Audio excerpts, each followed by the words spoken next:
Hello and welcome friends. आज की ये जो वीडियो है वो एक्सेल को लेकर के खास है। जितने भी हमारे सब्सक्राइबर हैं, व्यूअर हैं, उनमें से बहुत सारे लोग एक्सेल भी यूज करते होंगे, टैली भी यूज करते होंगे, माइक्रोसॉफ्ट एक्सेस भी यूज करते होंगे। तो आज के इस वीडियो में खास क्या है, देखिए आज का ये वीडियो एक डेमो वीडियो है और डेमो वीडियो में मैं आपको क्या बताने जा रहा हूं, मैं कुछ दिखाने वाला हूं। क्या दिखाने वाला हूं, आइए दिखाते हैं। ये यहां पर मैंने ओपन किया और अब ये एक्सेल ओपन है, आप देख सकते हैं। ठीक है, आप अगर अपना एक्सेल ओपन करेंगे तो उसमें आपको ऐड नाम से कोई फंक्शन नजर नहीं आएगा। ठीक है, मैं आपको दिखा देता हूं। मेरे में नजर आएगा क्योंकि मैंने बना लिया है। ठीक है, मैंने एक कस्टम फंक्शन क्रिएट किया है। इज इक्वल टू, अगर मैं यहां पे ऐड लिखता हूं तो ये ऐड नाम से एक फंक्शन आ रहा है। ठीक है, देख सकते हैं ना।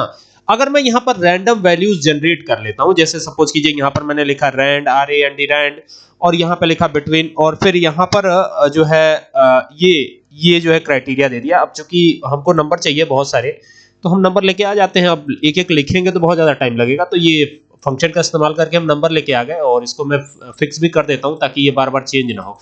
ऐड हमको यहां पे करना है, ये जो J2 वाला सेल है ना, यहीं पे ऐड करना है। तो ऐड करने के लिए क्या कर सकते हैं, तो देखिए ऐड करने के लिए आपको करना क्या है, यहां पर कर्सर को रखना है, क्लिक कर दिया। अब देखिएगा यहां पर ध्यान दीजिएगा, एक कस्टम फंक्शन मैंने खुद का VBA कोडिंग करके फंक्शन बनाया। अब ये कोडिंग कैसे होगी, आज शाम को जरूर हमारी वीडियो देखिएगा। देखिए पहले दिखा देता हूं क्या है ये। इज इक्वल टू का निशान लगाया और यहां पर A लिखा और डबल D। तो देखिए ये ऐड नाम से फंक्शन बना है। आपके में होगा जरूर, सम नाम से होगा यही फंक्शन।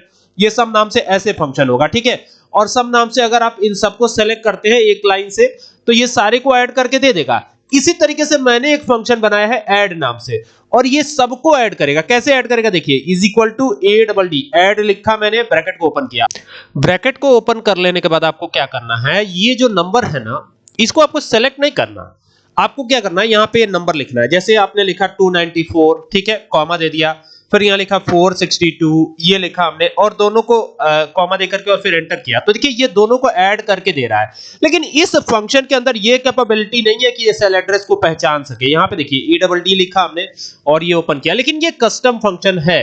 तो यानी कि इस तरह के फंक्शन बनाए जा सकते हैं। और ये एंटर किया तो देखिए यहाँ पे 0 आ गया। ठीक है, सेल एड्रेस को ये नहीं आइडेंटिफाई कर पाएगा, लेकिन हाँ आप जो भी लिख देंगे ना इसमें, वो ऐड करके दे देगा। जैसे 40 ये लिख दिया हमने, फिर यहाँ पे ये लिख दिया। ठीक है, और इन दोनों को ऐड करना है, 2 से अधिक नंबर भी हो सकते हैं, और एंटर किया तो ये ऐड करके हमें दे दे रहा है। देख रहे हैं, तो ये कोडिंग कैसे हुई आज शाम के वीडियो में मैं आपको जरूर बताऊंगा, और इस तरह के फंक्शन क्रिएट करना सिखाऊंगा।